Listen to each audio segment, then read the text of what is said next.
Salut à tous, le journal du foot de ce jeudi 11 mars. Le PSG est qualifié pour les quarts de finale de la Ligue des Champions. Le cauchemar de la remontada est en partie effacé, mais le club parisien a souffert. Score final, un but partout. Messi a répondu au pénalty de Kylian Mbappé, mais ce match nul, le PSG le doit en grande partie à Keylor Navas, auteur d'une performance XXL dans les buts. Le gardien du Costa Rica a réalisé plusieurs arrêts décisifs et il a surtout arrêté un pénalty de Lionel Messi juste avant la mi-temps. Cet arrêt décisif a douché les espoirs d'un Barça ultra dominateur, surtout lors de la première période. Statistique intéressante, Navas n'a jamais été éliminé lors d'un match aller-retour de C1. Le PSG a subi comme rarement dans son histoire européenne, selon les statistiques. Au coup de sifflet final, André Di Maria a réconforté pendant de longues secondes Lionel Messi. On ignore ce que le Parisien a dit à son compatriote, mais le Barcelonais a lâché un petit sourire. Mauricio Pochettino a également réconforté le joueur. Cette saison est un tournant, ni Messi ni Ronaldo ne disputeront les quarts de finale de la C1. C'est une première depuis 2005. Après le match, des supporters parisiens ont craqué des feux d'artifice aux abords du Parc des Princes pour fêter cette qualification pour les quarts de finale.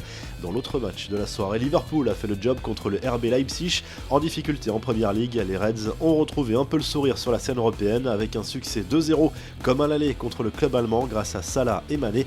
Tirage au sort des quarts de finale et des potentiels demi le 19 mars prochain. Ce jeudi soir, place à l'Europa League, les huitièmes de finale aller, à suivre notamment le duel entre Manchester United et l'AC Milan à 18h55 à Old Trafford. Deux équipes qui devraient retrouver la Ligue des Champions la saison prochaine grâce à une belle saison dans leurs championnats respectifs.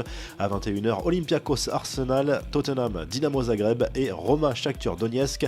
Les infos et rumeurs du mercato, alors que Lionel Messi a peut-être disputé son dernier match avec le Barça en Ligue des Champions mercredi soir. L'avenir de la star argentine sera forcément au cœur de l'actualité dans les prochaines semaines. Selon la Cadena Ser, une réunion aurait été programmée entre le PSG et l'entourage du joueur dans des circonstances assez improbables au domicile de Julio Iglesias à Punta Cana. Il devait être question d'une éventuelle arrivée au PSG cet été, mais l'élection de Joan Laporta à la présidence du Barça a changé les plans.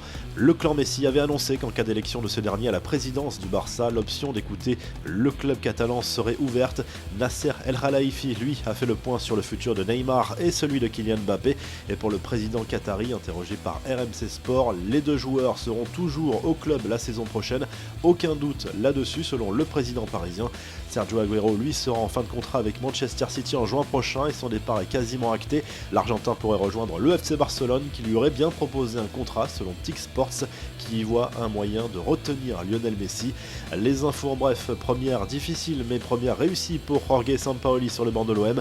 Grâce à un but tardif de Michael Cuisance, le club olympien a arraché un précieux succès 1-0 contre le Stade Rennais en match en retard de la 22e journée de Ligue 1. Marseille remonte à la 6e place. En Angleterre, Manchester City continue sa marche en avant vers le titre malgré un accro le week-end dernier dans le derby contre United. Les Citizens ont remis les choses au clair avec une victoire contre Southampton 5-2. City a désormais 14 points d'avance sur les Red Devils qui comptent un match en moins. Des nouvelles d'Antoine Griezmann qui a reparlé de son état d'esprit et de la manière dont il se sentait dans le vestiaire du Barça.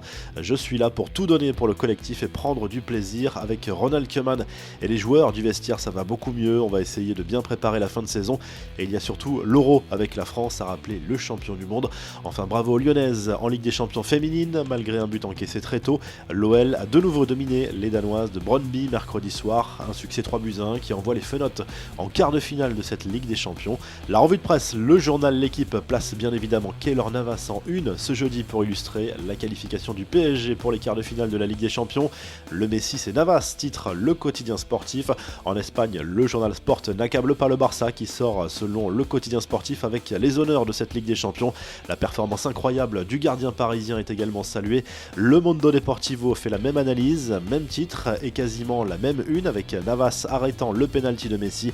L'ancien portier du Real Madrid a impressionné en Catalogne. Marca revient de son côté sur la victoire importante de l'Atlético Madrid en match en retard du championnat espagnol. Un succès 2-1 contre Bilbao qui permet aux Colchoneros de reprendre 6 points d'avance sur le Barça et 8 sur le Real Madrid à 12 journées de la fin. Enfin en Italie, la Gazzetta dello Sport revient à nouveau sur l'échec de la Juve en Ligue des Champions cette saison et sur l'avenir de Cristiano Ronaldo, clairement remis en question par plusieurs médias italiens, d'autant que le salaire du Portugais accroît le déficit de la vieille dame. Si le journal du foot vous a plu, n'hésitez pas à liker la vidéo et à vous abonner, et à très vite pour un nouveau journal du foot.